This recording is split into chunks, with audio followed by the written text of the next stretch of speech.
Hey, Ryan Black here, and I wanted to share a quick story with you. So, when I started university, I was 18 years old, and I was still a virgin. I spent most of my schooling in all-boys schools, and was a super nerdy, awkward guy. Sat at the back of the class, did a lot of science and math subjects. So even in the schools with girls, not a lot of girls in those particular classes.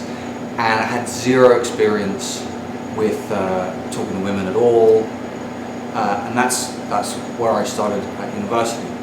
My social anxiety was so bad that I distinctly remember this same thing happening. I would walk down the main drag at university, which was like pedestrianised, and everybody would go there from halls or where they stayed, through to all the different classes were all along this area. And I had an issue, which is I'm really bad at recognizing people. So I would see somebody sort of coming towards me and they'd walk past, and I'd only really recognize that I'd met this person before after they'd passed me by, when it was too late. And then I would feel really embarrassed and stupid for not waving hello to them or saying hi. And I imagined that they would feel like I was ignoring them and I didn't like them. And this just kept happening. Even worse than that was the idea of, oh, what if I wave to somebody who I think I recognize but I don't actually know them? God forbid I say hello to someone I don't already know. It's a very English mentality. And it was so bad that what I did is I just avoided that area. I avoided going through where everybody would walk through all the time, and I went a different route to my classes, which was longer, took more time, was more inconvenient because I had to cross loads, like a big major, like sort of almost highway, and wait for cars to go by.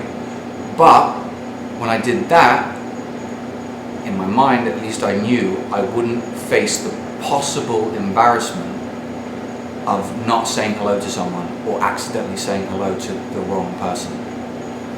And in my mind, in the calculus of my mind, right, it was better to avoid and not face the possibility than have to go through a situation that might be embarrassing or awkward. And I know from doing calls and teaching workshops to guys that I may not be the only one who thinks that you might have had experiences like that, you might have felt that in the past, you may still feel that in some social situations at some point, and I get it.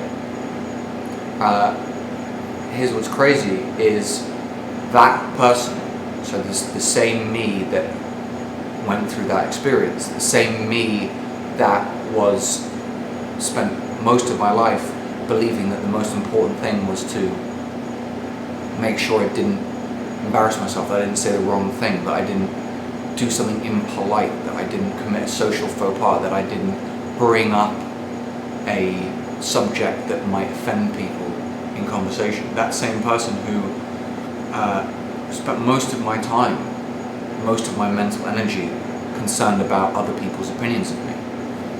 Within just a few hours of doing my boot camp with Sasha back in 2010, I turned to him and I said,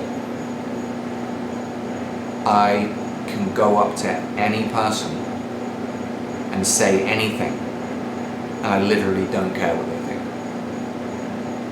That's quite a big change. And it was not only possible for me, but it was easy. It didn't require years of therapy, it didn't require hard work. All it required was a mindset shift. All that it required was changing my beliefs about what the downside of a social interaction is likely to be and what the upside is. All that had to change was my belief that other people's opinions can affect me. And the way that I was able to have that mindset shift, the way that I was able to change my beliefs, was I was forced to have an experience, a real world experience, that proved to me that all these terrible things that I imagined would happen if I did or said the wrong thing don't happen. And that the more I went around expressing myself and actually being who I am and using my own sense of humor and being okay with that, and being okay with the fact that some people might not like it and some people might find it funny, what happened is the more positive reactions I got, the more I was willing to do or say something that might offend somebody, the less I offended people and the more they liked me. That was the incredible paradox.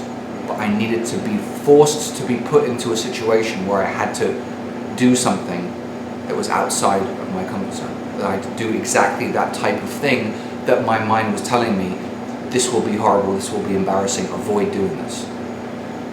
But once I did, I only needed to do it once. I only needed to have that experience a few times on the course, over the course of an hour or something. And that remained the same. It's still the same. I still believe that to this day. It wasn't a, whatever, couple of days pumping into some kind of state and then it faded away and I had to kind of remind myself to do it again. Like, once you change your belief about something, the belief changes and remains the same forever. You don't need to keep changing your belief. And that was the lasting impact. That was the key. That was the secret to going from somebody who was deeply, deeply afraid of what other people thought, to the point where I would avoid even the most banal social interaction, to somebody who was and is still willing to go up to anybody, say anything, go up to any girl that I find interesting and start a conversation. And within a few months of taking that course and going through that transformation, I was dating 2 or 3 girls. 4 or 5 months later, I was dating 5. Still looking like this, not a millionaire, had less money than I had before because I'd taken the boot camp. Nothing had changed. I was still the same person. But that one massive limiting belief was gone. And that's what enabled me to achieve the kind of social freedom that allowed me to have the success with women that I'm still very grateful and amazed that I have to this day.